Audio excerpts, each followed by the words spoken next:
আজি ডুমডুমা কালী মন্দিৰ আহিছোঁ। এই মন্দিৰত আহিছিলোঁ আজি পাৰযোৰ এৰিবলৈ।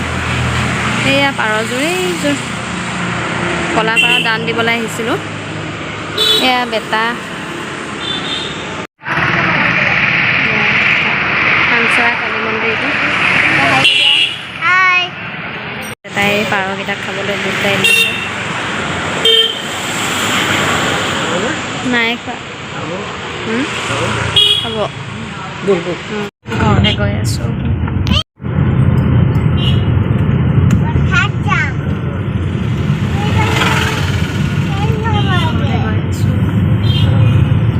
এয়া আইচক্ৰীম লৈ আনিছিলোঁ চবলৈ।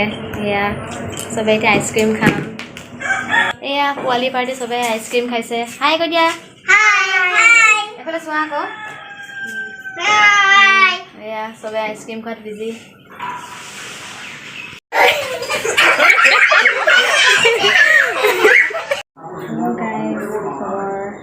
তেনেকৈ একো বিশেষ নাই। মন্দিৰ গৈছিলোঁ দিনত। এয়াই আৰু বাইদেউহঁতি আহিছিলে, তেনেকৈ এইখিনিকে কৰা হ'ল। আৰু আপোনালোকে চাই থাকিবচোন মোৰ ভিডিঅ'বোৰ। এয়া বেটা আহি গ'ল। আপোনালোকে যদি মোৰ ভিডিঅ'বোৰ চাই ভাল পায় তেন্তে প্লিজ লাইক, কমেণ্ট, শ্বেয়াৰ আৰু ছাবস্ক্ৰাইব কৰি দিব। আৰু ওচৰতে থকা বেল আইকনটো ক্লিক কৰি দিব। আৰু কোনোবাই যদি নতুনকৈ চাইছে তেতিয়াহ'লে প্লিজ মোৰ চেনেলটো ছাবস্ক্ৰাইব কৰি দিব। ধন্যবাদ। বাইদেউ কিবা ক'বা নেকি? কৈ দিয়া, হাই কৈ দিয়া। কৈ দিয়া কোৱা। মুখখন এনেকৈ ফুলি আছে বেটাৰ। শুই থাকিলে মুখখন এনেকুৱা ফুলি থাকে বেলুন নিচিনাকৈ ঠাউকৈ ফুটাই দিবলৈ। হয়নে?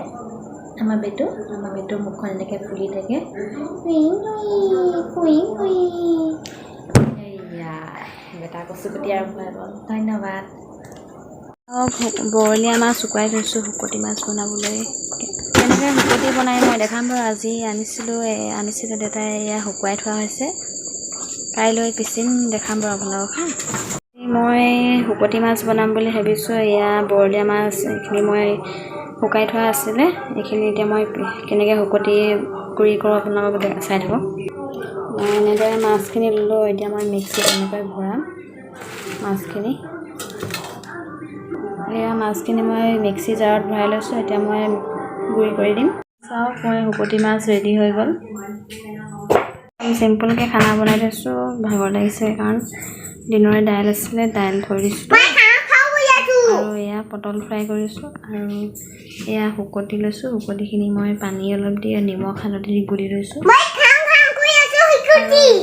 আৰু এয়া জলকীয়া এটা, আদা ৰচুন পেষ্ট আৰু পিঁয়াজ এটা। মই এয়া আদা ৰচুন পিঁয়াজ আৰু জলকীয়াখিনি দি দিছোঁ মই তেলত।